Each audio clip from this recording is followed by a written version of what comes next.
Hey, what's up everyone? Welcome back to my channel. Thank you so much for being here. Today I'm going to be sharing 10 do's and don'ts of DIY, and these tips are all going to be centered around my previous video, which is linked below. It's when I converted a desk into a coffee table. And in that video, if you had a chance to watch it, you'll see a simple process of just converting or transitioning or making over a desk into a coffee table. It shows simple paint and stain, and then you see the after. The actual process was not as easy as it looked. There were a few snags and bumps in the road as I was doing that makeover, and it didn't go exactly the way I intended. But here I'm going to share with you the 5 do's and the 5 don'ts of a DIY with that desk in mind. I thought I would use this as a way to share some tips on some things to do and don't do when you're working on a DIY project. The first do that I wanted to point out is that you should always take your time and think out what you want to do. So when I had this desk in mind, I had some sort of an inspiration, but I wasn't exactly clear on what I wanted to do. So I used the desk as it was in its raw state with all the paint sanded off. And then once I got my inspiration, I went forward with that plan. Don't be afraid to make mistakes along the way. That is exactly what I did. I made some mistakes. I thought that this wood, it turned out to not even be made out of wood, this coffee table or desk. And when I sanded it down, it wasn't clear that it wasn't wood until after I started to work on it. Had something in mind that I wanted to do, but as I was going, it didn't work out that way. So I ended up sanding the whole thing down and painting over it. And actually, I didn't really need to sand it down because what I ended up doing was painting over the table anyway. I could have easily just painted white over the blue instead of sanding all the blue paint off and then going with those next steps. So that was the mistake that I made, which I could have easily avoided had I done some other testing, which brings me into the next do, is to do testing on certain parts of it. Test your materials before you commit to something, especially when you're using paints and stains.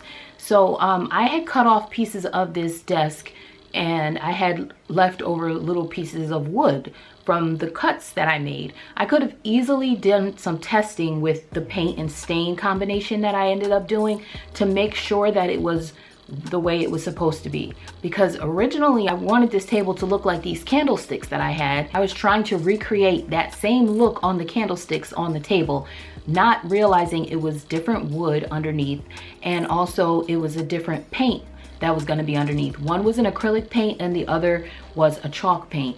Those are pretty similar, and I kind of thought it was going to look the same, but with the candlesticks, I used this Rust-Oleum glaze, this decorative glaze that was a part of a furniture transformation kit, and the candlesticks looked great, but it didn't transfer the same onto the desk or the table. And once I did all the painting, all the glaze and everything, it did not look at all the way that the candlesticks looked. But had I done a little test on one of the little pieces of wood, I could have figured that out before painting the entire table.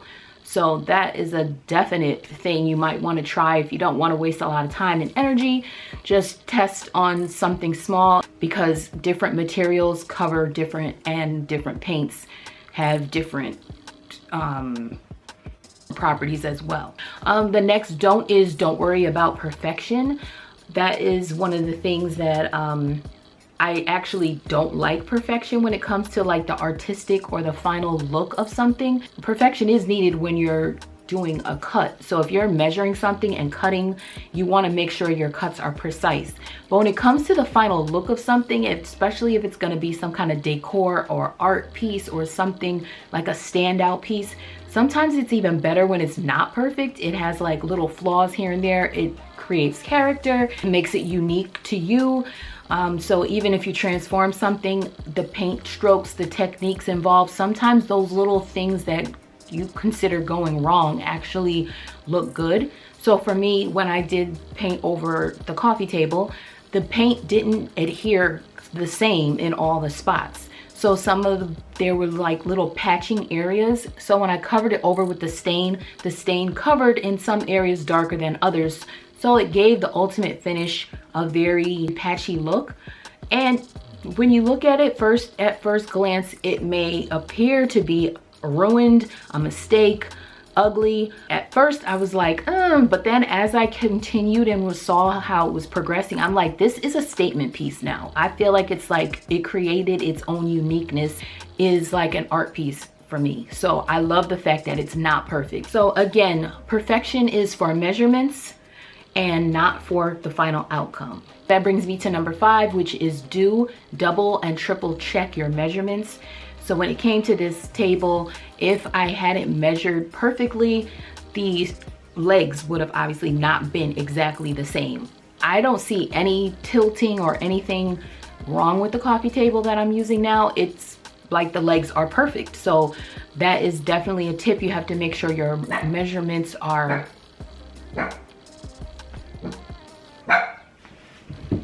So you'll definitely want to make sure your measurements are all precise when you're doing any kind of cutting. They say to measure twice, cut once. So that is a definite tip. If you don't, you'll end up having to cut and cut and cut. And then if I had to do that, the table would probably literally be to the floor. So that's tip number 5. Number 6 is don't be afraid to try something new. So in this process, when I went wrong with what I originally intended, because it was completely the wrong color, not because it was lacked the perfection that I was mentioning before, but it was because it was a color that I definitely did not want. This dark brown, I ended up painting over the decorative glaze with another stain. It turned into this rich brown color. It's a nice classic color, but it's not what I wanted. So I went out and found this product that will strip down all the paint and stain that you previously used, and it will bring it back down to its raw form. So I did have to, look around. So that brings me to tip number 7, which is do your research. And I did my research and I found this product because there were several that will do the same thing, but some are so harsh that even in the caution instructions, it said that it could cause death. And I didn't even want to go there. So I used the most mild version of this product that I could find. And it had a citrusy smell. It actually worked really, really good with stripping all of the paint and stain off and brought me back to the way the desk looked right after the sanding of the paint. And it allowed me to start over again. And it was this product here. I purchased it at the Home Depot. I'll link it below in case you are interested. It says it will cut through 7 layers of paint and varnish. So I used this outside and let it sit. And when I did the wipe down, the scraping of it, it worked very well.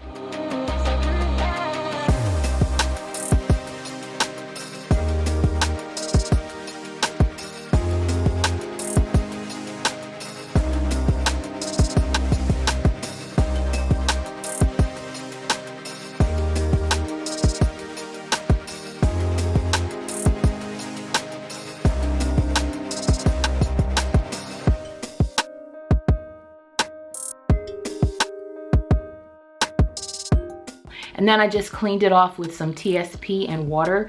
That's like one of those harsh chemicals. You can also find that at the Home Depot. You only need a little bit in the water, and I used that to clean the whole desk off after the paint and the stain all got cleaned off by this stripping liquid.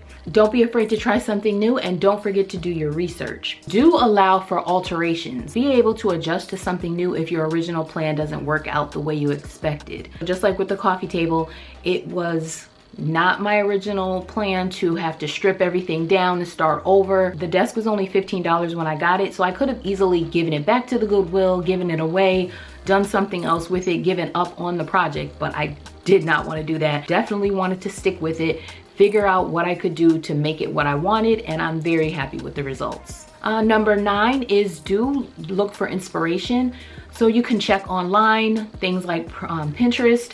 I go to Google Images a lot, so I don't use Pinterest too much, but I'll definitely go to Google Images.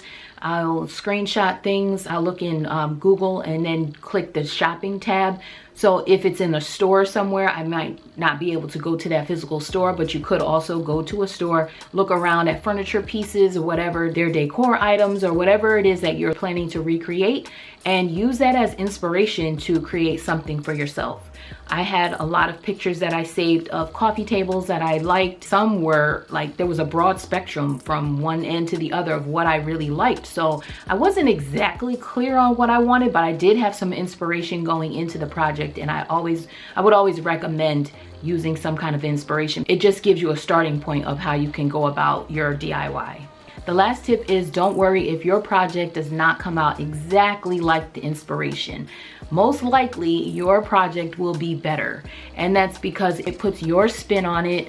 It gives your item your own unique character based on your hands manipulating the items, and it's your unique piece. Most of the time when I watch even videos where somebody is recreating a dupe or something, I usually like the dupe better than the original, because to me, just that personal touch to an item, to me, just makes it that much better than something commercial that you can find in the store. So don't be afraid. Don't worry if your project is not identical. Again, it's probably better. So those are my 10 tips, my 5 do's, 5 don'ts. I hope you enjoyed this video. This project of converting the desk to a coffee table probably looked pretty cut and dry in the original video, again linked below, but this here shows you just the adventure I was on with this project, and I didn't want to give up. And I hope this is encouraging to you, that if you're working on something, just stick with it. Make any changes that you might need to make. Check out other inspiration that maybe you didn't think of before. Figure out how to make it work and go forward. So thank you so much for watching, and I will see you in the next one.